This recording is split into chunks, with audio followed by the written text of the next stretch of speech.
Rough Town Records.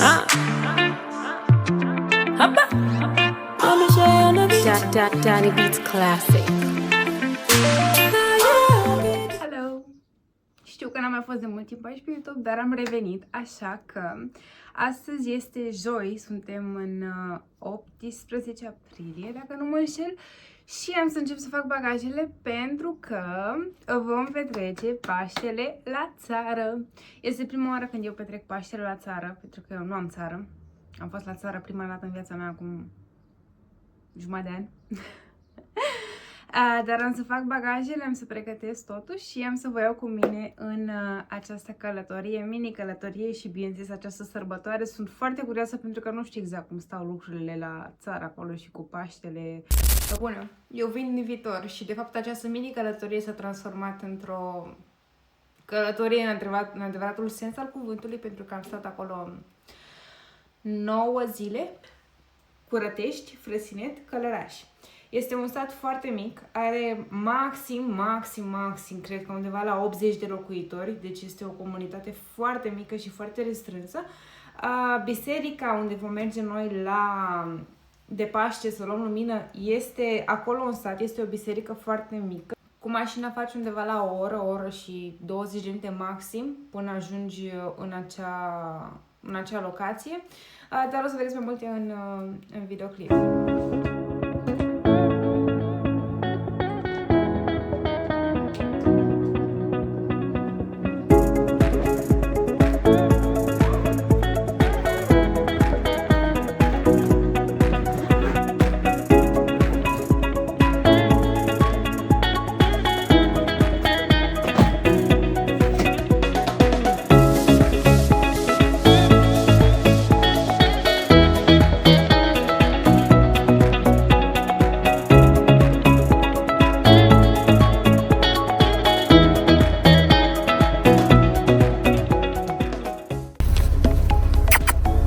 Hai, dă-mi un pupic.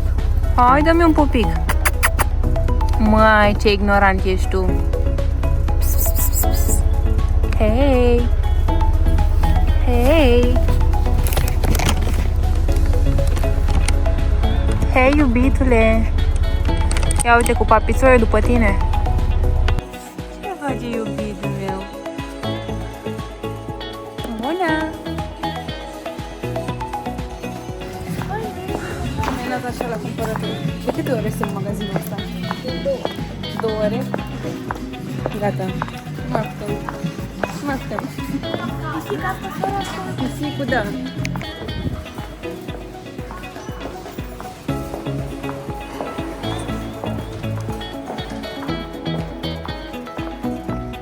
Cum e viața acolo în spate? Mașina încărcată la full. Și pisicul ăsta frumos. Ce faci, iubitul meu?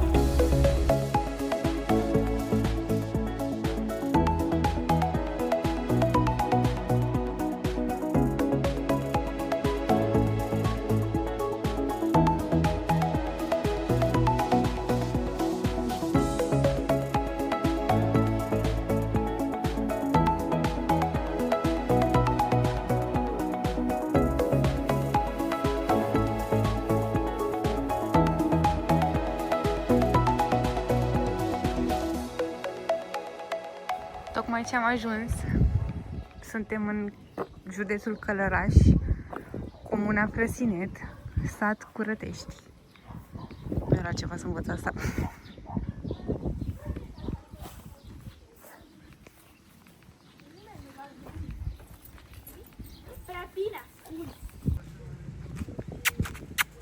Vai, Doamne, ce puiuți!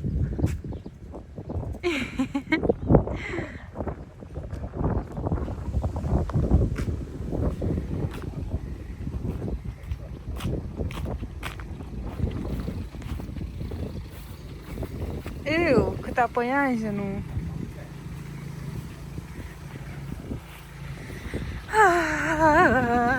E frig, a început să bată vântul. Tocmai ce am despachetat și încă mai avem de cărat foarte multe lucruri. Și a început un vânt foarte urât. Foarte urât. Unde sunt toate pisicuțele de aici? Acum că vreau să filmez pisicuțele, nu mai e niciuna.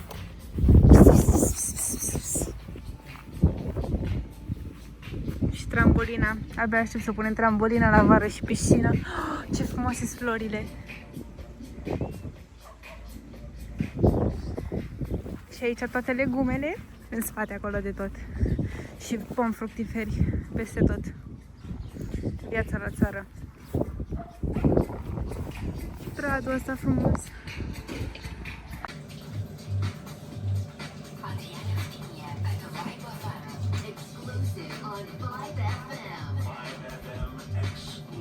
Vino în față să-mi facem outfit of the day.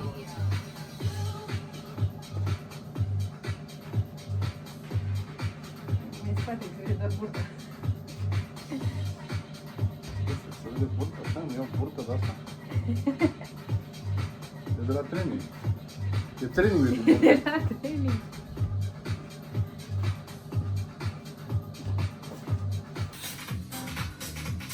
Prezintă-ne ce faci. Cartofi prăjiți Cu pulpă de rață confiată și cotlet de porc. Ia. Iu. Bine, deci astăzi vom găti niște cartofi prăjiți Așa. cu pulpă de rasă confiată și Carne de porc. carne de Cotlet de porcos. Bine, și suntem la țară. Am zis deja că suntem la țară. Ținuta de țară. Și papucei. Exact. Ce bine taie asta.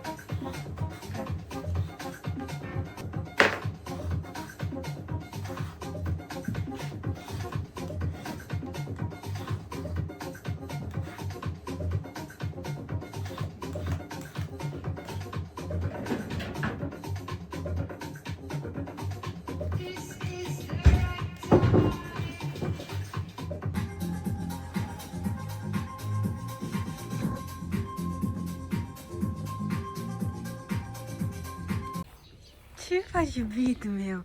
Ce faci, iubitul meu? Doamne, deci prima seară, toată noaptea asta pe geam, deci n-am putut să doarmă deloc. S-a uitat efectiv pe geam în continuu, probabil pentru că auzea fel și fel de căței, pisici, rândunele, habar n-am ce se auzea. Abia ne-am trezit, un pic am târziu ce-i drept, dar îmi pregătesc macea și după probabil o să mergem puțin pe aici, din zonă.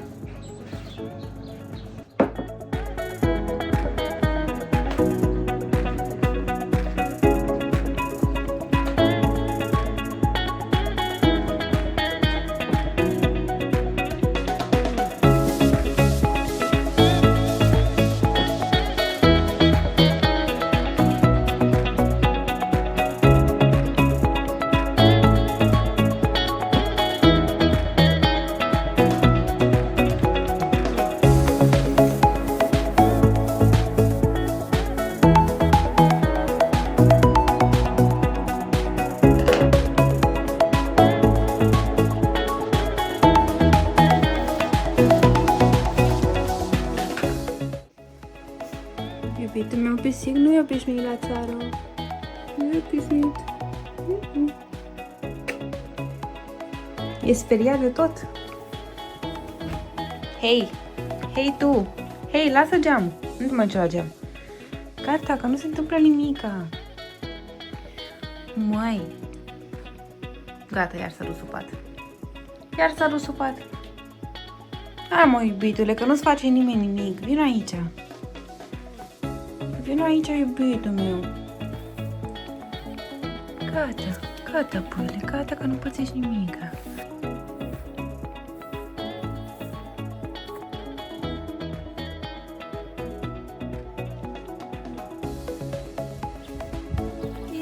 Iu. De unde cum face asta? Nu știu ce. Păi e câinele acolo, de-aia. Care câine? Uite-l în spate că e câinele, de-aia. Bun, e momentul în care mă apuc de cozonaci. O să fac o rețetă cu vișine. Hermes. Măi, pisicule! Măi! De ce faci așa la panopla? De ce? Of, Doamne, ce agitat e! Of, Doamne!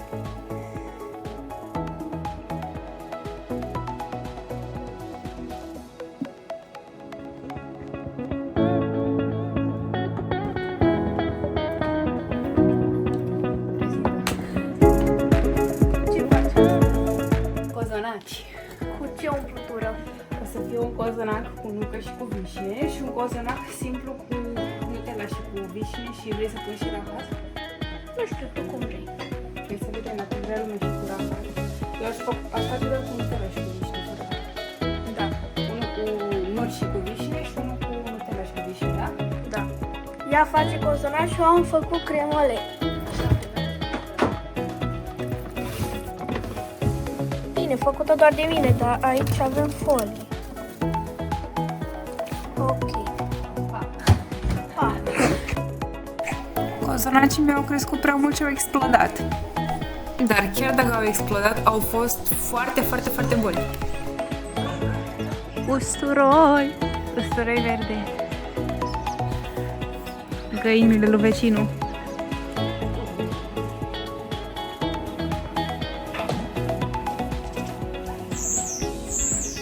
Și lemne pentru foc.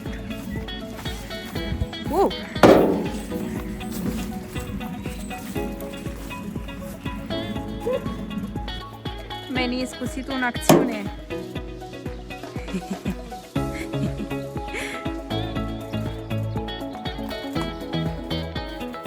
Bravo, Meni!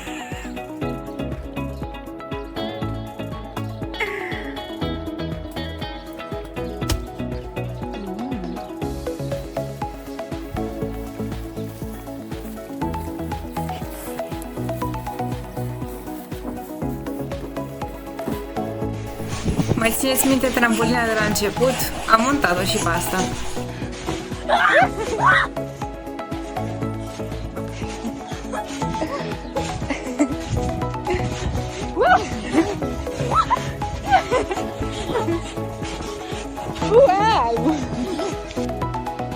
Iar cum s-a lăsat seara, am plecat jos la Gârlă și am început să facem filmulețe cu drona.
Ești foarte frumos. Ești cel mai frumos. Voi, ce ochi are, doamne. E super. Ești că e vulpe. Deci dacă este un lucru pe care îl iubesc efectiv la țară, este faptul că sunt foarte multe animale și toate foarte, foarte drăgostoase. Deci puiuții ăștia sunt 4 puiuți identici, pufoși și drăguți și iubitori și n-ai cum să nu iubești, numai cum. Puiuții. Puiuții frumoși, bravo fată, ia uite ce puișori frumoși ai. Ia uite ce puișori frumoși ai. Doamne. Da, iubitule, da. Ia uite și pufosul familiei. Pufoșenie familie care mănâncă pâine. Du-te, băiatule, și mănâncă lapte. Și cu ăsta și cu celălalt a născut primii. Și după ce Bravo, fată, bravo. Ia uite ce puiuți ai. Bravo, iubită. L-am născut și pe ăla înaltul. Ăsta e doar așa mic. Pufoșenie. Ia uite ce mănâncă ăla mic acolo. Până și broașele sunt frumoase. Efectiv, până și broscuțele astea sunt adorabile. Bineînțeles că nefiind obișnuită să filmez, pentru că, da, am filmat câteva momente 2-3 zile pentru YouTube în acel format, iar apoi am uitat să mai filmez. Nu că am uitat, de fapt am filmat în format de Instagram sau TikTok, pe care dacă îl atașez aici o să se vadă 3 sferturi din ecran negru și restul o pătrățică așa de filmuleț. Dar vreau să fac o scurtă încheiere, pentru că nu știu dacă am apucat să pun foarte multe imagini, informații în acest videoclip, dar de 1 mai, adică în câteva zile voi pleca din nou la țară, în același loc, și de data asta chiar vreau să filmez tot. Adică să vă arăt gârla, să vă arăt animalele, să vă arăt curtea, să vă arăt copacii, să vă arăt legumele, să vă arăt ce gătim și tot. Pentru că acum am stat 9 zile, am făcut grătar aproape în fiecare zi. Aproape în fiecare zi am făcut grătar. Ați văzut că am făcut și cozonaci, prăjituri și așa mai departe, dar nu am arătat foarte mult în detaliu. Ce voiam să zic, ca și încheierea acestui vlog, este faptul că îmi place foarte mult că sunt foarte multe animale acolo și sunt foarte iubitoare și cățelușii ăia mici și toate pisicile și efectiv am impresia că fiecare animăluț de acolo face pui. Efectiv, mereu când merg acolo sunt cu burta până la urechi. Efectiv, pisicile sunt toate cățelușele sunt toate mereu fac pui. Dar din ce am înțeles, multe dintre ele pierd pui pentru că nu au capacitate să îi păstreze. Din păcate, e o pisicuță acolo care mereu efectiv e cu burtică, dar niciodată nu naște pui vii. Sper să nu văd vreodată așa ceva. Și am avut și o experiență proastă. Doamne, am găsit o pisicuță care efectiv credeam că doarme. Deci ca să înțelegeți, credeam că pisicuța aia doarme și m-am dus la ea și am făcut pisi. Era moartă. Era moartă. Aia va rămâne una din traumele vieții mele. Efectiv, era moartă. Da, se mai întâmplă și din astea. Ce voiam să vă spun este că în satul respectiv nu există niciun magazin. Asta este partea proastă. Mie mi se pare foarte ciudat, fiind obișnuită toată viața mea să am aici 20 de magazine când ies din scară, să fiu undeva unde să nu am acces la niciun magazin. Adică dacă tu ți-ai terminat, nu știu, apa, uleiul sau ce îți mai trebuie ție, trebuie să mergi 2 sate mai încolo. Dacă nu ai mașină, va trebui să mergi ori pe jos, ori pe bicicletă, ceea ce am văzut foarte mulți oameni că fac. Banii contra, am văzut foarte multe persoane în vârstă care merg pe bicicletă, ceea ce mi se pare foarte tare, pentru că făcând o comparație cu bunicuții care trăiesc în București și care se vaită de mă doare mijlocul, mă dor genunchii, mă dor picioarele, mă doare mâna, mă dor toate alea, efectiv eu am văzut acolo lume la țară care aveau, nu știu, 50 de ani, 60 de ani și pedalau la bicicletă și făceau muncă în grădină și cu coasa și cu toate alea. Asta înseamnă să ai un stil de viață sănătos, să ai mișcare continuă, pentru că asta de fapt contează atunci când ajungi la bătrânețe, tot parcursul vieții tale. Dacă tu ai făcut mișcare și ți-ai pus toate articulațiile, ligamentele, mușchii în mișcare în fiecare zi, tu în momentul în care ajungi la bătrânețe, tu nu o să mai fii anchilozat, ca să zic așa. Tu nu o să mai stai pe scaun și când te ridici o să strosnească toate încheieturile și toate oasele, pentru că tu ești obișnuit cu mișcarea și asta apreciez. Am făcut o diferență foarte mare dintre persoanele în vârstă care trăiesc aici în București și persoanele de acolo, pe care le vedeam efectiv la 60 de ani că plantau și coseau și făceau toate chestiile alea acolo în grădină și eu eram wow, e o muncă grea, chiar nu e ușoară munca. Dar ce am văzut acolo e foarte multă muncă, mai ales dacă ai teren mare și dacă mai ai și animale, e foarte multă muncă. Da, asta este partea negativă a lucrurilor din punctul meu de vedere, faptul că nu ai acces la, nu știu, un magazin, un medicament sau ceva foarte rapid. Dacă ai nevoie, cum avem noi aici în București sau în alte orașe mai mari, să avem acces la orice oră, oricând la magazine.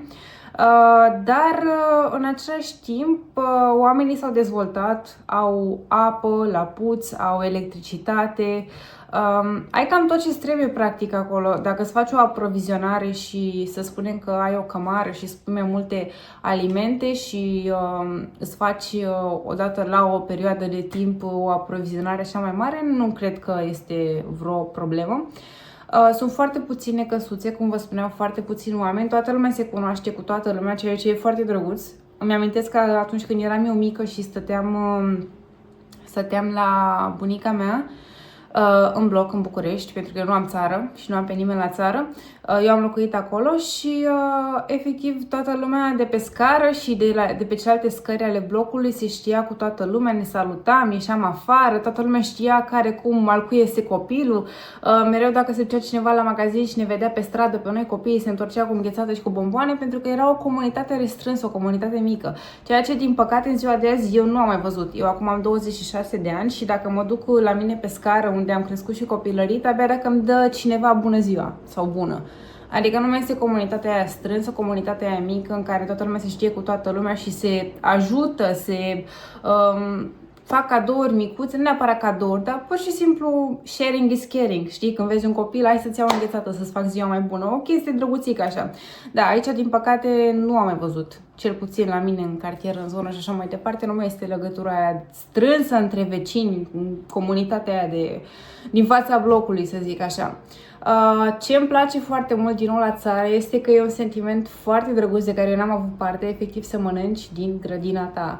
Să te duci în grădină, să smulgi ceapa și cartoful și ce mai smulgi de acolo și să mănânci după la masă leguma aia proaspătă care știi că este crescută fără, nu știu cu ce este stropită, fără fel și fel de chimicale și pesticide și așa mai departe. E o senzație foarte frumoasă și este cu totul alt gust. Deci este un gust natural, un gust mult mai intens decât ce găsim acum pe piață.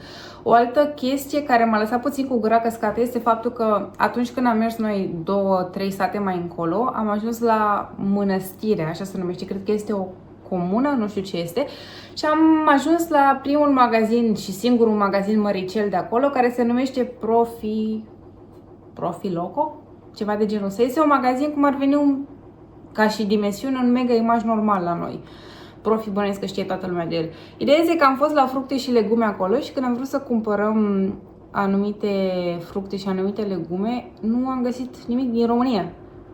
Deci erau toate Grecia, Spania, Olanda, ceea ce mi s-a părut dubios. Ești la țară cu agricultori și cu oameni care au în curte toate chestiile astea. De ce n-ai aduce în magazinul tău sursele locale? De ce ai aduce din alte țări legume și fructe pe care să le pui la țară, la oameni care își cresc alea în curte? Adică mi s-a părut foarte ciudat și am căutat să achiziționăm de la agricultori locali, ca să zic așa, doar că nu am văzut. Sau dacă am văzut, erau fel și fel de persoane pe marginea drumului care aveau, nu știu, roșii, castraveți și așa mai departe. Dar noi, mergând la magazin direct să aprovizionăm tot ce ne trebuie, nu am găsit pe acolo, în rafturile respective. Un alt aspect care mi-a plăcut foarte mult este că Gârla este foarte aproape și eu n-am mai fost până acum la Gârlă, n-am intrat în ea, pentru că mi-e frică să intru în apă, pentru că mi se pare foarte ciudat să intri în Gârlă, unde sunt pești, broaște, rațe, nisip, pământ, noroi, pietre, nu știu.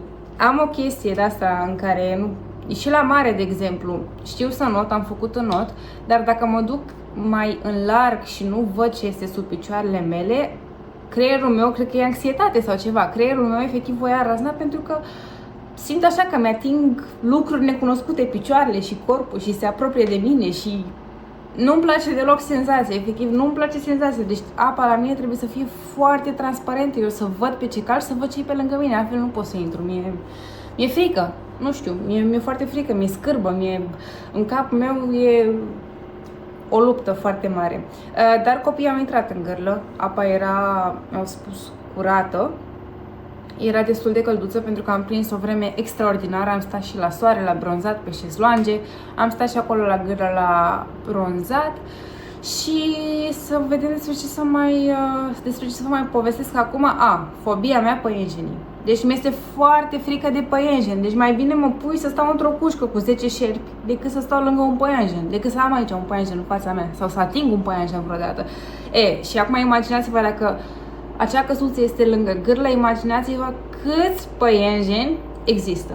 Deci există, cred că, nu știu să vă zic, 5 păienjeni pe centimetru. Deci nu, e ceva groaznic. Bine, eu și exagerez acum, având frica asta și fobia asta, vă dați seama că totul o să ia amploare. În capul meu, un păianjen atâta, eu îl descriu că e atâta. Pentru că E ceva groaznic pentru mine, groaznic și problema e că tu chiar dacă îi cureți și chiar dacă îi omori și chiar dacă pui substanțe, ei mereu vor apărea pentru că ești la gârlă acolo, e... Da, și am văzut niște păienjeni foarte mari. Și acum zic mari, adică nu exagerez, chiar mari, foarte mari, cel puțin pentru mine, aveau corp așa și picioare așa, mari. Și m-a atins unul pe față și ăla a fost gata, nu mai. Gata, s-a terminat, vreau în București. Nu mai vreau. Da, va trebui să mă obișnuiesc și cu chestia asta. Nu mi-e frică de alte insecte, de gândăcei, de muște, de țânțari, de altceva. Eu am problemă cu păienjenii, nu-mi plac deloc păienjenii, mi-e foarte frică de ei. Și în prima seară, efectiv, simțeam mâncărime pe tot corpul. Aveam impresia că sub plapuma mea acolo în pat vin toți păienjenii. Nu știu cum să vă descriu situația. Asta e partea negativă a lucrurilor. Pe lângă animăluțele alea frumoase și drăguțe, mai sunt și chestiile astea, inclusiv căpușele, toate animalele sunt pline de căpușe. Din păcate nu are nimeni grija asta de parazitare și așa mai departe. Vă dați seama că oamenii abia au bani să trăiască acolo, să-și asigure traiul de pe lună la alta cu mâncare și electricitate și tot, dar să mai dea 1,5 milion la 3 luni pentru un animăluț. Nu că n-ar vrea, doar că nu sunt fonduri, nu-și permite nimeni să aibă grijă de 30 de animale acolo să le facă de parazitare, așa că sunt foarte pline de căpușe, mai ales puiuții aia mici. Înainte să plecăm aveau, cred că, 8 căpușe pe un loc. La puiuțul ăla mic am găsit o căpușă fix sub ochi și, ce credeți, nu era doar o căpușă, erau 8 căpușe. 8 căpușe una peste alta, deci este o problemă foarte mare căpușele acolo, fiind și bălării foarte mari, fiind și iarbă foarte mare, neavând nimeni grija asta să îi deparaziteze, este o problemă foarte mare. Tocmai de asta nu am lăsat nici pisicul afară, pentru că dacă las pisicul care a crescut toată viața lui în apartament afară, cred că într-o oră e plin de căpușe. Plin de căpușe. Dar, cum spuneam, ne vom întoarce acolo de 1 mai și o să vreau să fac un vlog mai detaliat, nu ca ăsta, pentru că aici m-am luat cu toate peisajele, activitățile, wow, și n-am mai filmat nimica. M-am și enervat că nu mi-au ieșit cozonacii, sincer, că de acolo am tăiat, efectiv am filmat cozonacii, mi-au explodat cozonacii, gata, nu mai vreau să mai filmez nimic, m-am enervat. Dar au ieșit foarte gustoși, așa că sper că v-a plăcut și genul acesta de vlog, pe lângă toate sfaturile și informațiile pe care eu le las aici legate de sală, antrenamente, nutriție, ce mâncăm în vacanțe, cum e bine să alegem micul dejun, rețete proteice. O să fac și aceste vloguri de călătorie, informative, într-un fel sau altul, să vă arăt și cum fac eu atunci când călătoresc. Ideea este că eu nu am ținut cont acum de vreo dietă sau vreo alimentație, pentru că îmi place atunci când plec undeva să mă bucur la maxim, dar bineînțeles nici să exagerez. Dar vacanța asta, fiind și Paștele și ziua mea de nume Sfântul Gheorghe și ziua iubitului meu, am mâncat. Am mâncat de toate, am mâncat foarte multe dulciuri, pentru că am avut și prăjituri și cozonaci și tort și... Având în vedere că nu sunt la un nivel competițional și nici nu am pus foarte mare strictețe pe mine, am vrut să mă bucur de toate aceste momente. Acum ne-am întors în București și mi-am propus să revin la un plan alimentar foarte bine structurat, dar având în vedere că abia ce am aflat că vom pleca din nou la țară în 2 zile, acum, să fim serioși, nu cred că mă voi ține 100% în totalitate de acel plan, pentru că în momentul în care o să se strângă și familia mea și cine o să mai vină, și o să facem grătari sau o să facem anumite mâncăruri, vă dați seama că nu o să vreau să mă abțin și să-mi creez iarăși acea strictețe și acea luptă psihologică în capul meu, pentru că în momentul de față mie îmi place cum arăt, îmi place nivelul la care am ajuns, da, îmi doresc să pun masă musculară, îmi doresc să mă definez puțin mai mult, dar nu este ceva la care să zic că trebuie să urmez planul 100% cu strictețe, este o dietă echilibrată, liberă, la care mă pot abate atunci când am evenimente de genul ăsta. Acum, dacă voi sunteți pe plan alimentar și vreți să slăbiți sau aveți un scop foarte bine structurat și deja ați avut această pauză de Paște și ați ținut-o câteva zile, vă sfătuiesc să aveți grijă. Acum nu pot să vorbesc în numele tuturor, pentru că totul diferă de la caz la caz. Dacă aveți un anumit termen limită, poate pentru o competiție sau pentru o ședință foto, sau poate vă doriți să creați un stil de viață în care să mâncați și sau poate deja colaborați cu cineva pe plan alimentar. Sunt multe aspecte la mijloc, dar dacă aveți nevoie de un sfat, mă puteți întreba pe Instagram, o să las aici toate rețelele mele de socializare și nu uitați că vine vlogul și de 1 mai și poate până pe 1 mai reușesc să filmez puțin din rutina mea de după vacanță. Acolo 2 zile cât mai sunt în București și după voi pleca iar. Ce voiam să vă mai spun este că dacă ați urmărit vlogul trecut, eu am spus că voi renunța la lactate. Voi renunța la lactate pentru că am observat o mică intoleranță și am observat faptul că îmi agravează foarte rău acnea. Nu știu dacă se vede foarte bine pe lumina asta, dar mâncând atâtea lactate zilele astea, efectiv mi-a explodat fața, pieptul, gâtul, deci nu cred că am fost niciodată atât de plină de bubițe și de impurități pe piele, așa că am comandat niște proteine fără lactoză. Am scos complet zilele astea și o să continui fără lactate și de 1 mai și toată vacanța asta în care voi pleca iar nu voi consuma lactate. O să încerc să evit 100% și zahărul, chiar sper să reușesc să nu mănânc deloc zahăr.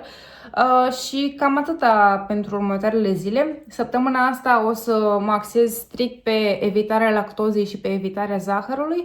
În rest, alimentația o să fie normală. Nu o să am ceva special sau nu o să gătesc ceva special doar mie. Poate o să fac anumite schimbări la modul dacă oamenii o să mănânce cartofi prăjiți, eu poate o să-mi fac un piure, pentru că nu aș vrea să mai consum prăjili, chiar am mâncat destul zilele astea. Dar în rest am să vă dau un update după 2 săptămâni, să vedem dacă este vreo schimbare radicală cu acnea de pe față și să vedem și proteina vegană și proteina izolată pe care le aștept cu nerăbdare să vină. Și bineînțeles am să postez și niște rețete, pentru că în momentul în care mă voi întoarce din această vacanță voi reveni la un plan alimentar bine structurat. Chiar am doresc să mă definez și eu, așa cum spuneam mai devreme, nu neapărat pentru vară, ci pentru mine. În general, pe mine nu mă interesează că e vară, iarnă, toamnă, mie îmi place să arăt întotdeauna bine din punctul meu de vedere, adică eu să fiu mulțumită, nu neapărat să îmi zică cineva, da, arăți bine, nu, eu trebuie să fiu mulțumită, mie trebuie să-mi placă cum arăt și corpul meu, așa vă sfătuiesc și pe voi să faceți, nu să ascultați gura lumii, ci pur și simplu să vă uitați la voi în oglindă și să spuneți, mi-aș dori asta, aș dori să mai slăbesc puțin, mi-aș dori asta. Asta trebuie să faceți, așa că dacă sunteți noi pe canal, vă mulțumesc că ați stat până la final pentru vizionare, dați un follow, un share și like la acest videoclip, iar dacă sunteți deja pe canalul meu de ceva timp, vă mulțumesc din nou că sunteți aici, voi dați la fel un like, share și subscribe pentru a susține acest canal și, da, promit că o să încerc să postez mai des, chiar promit.